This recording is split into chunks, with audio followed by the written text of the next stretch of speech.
Okay, so this back tape can be good for patients that are having a little bit of extra spasm or pain through the back.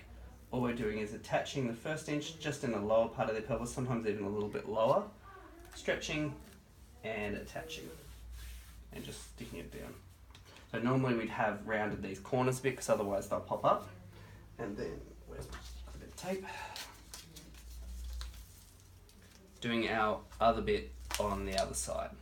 So you can also do this with rigid tape if you want more restriction. But I find just with the dynamic tape can be a good way to give them a little bit of support but still let them bend and flex without that full restriction there.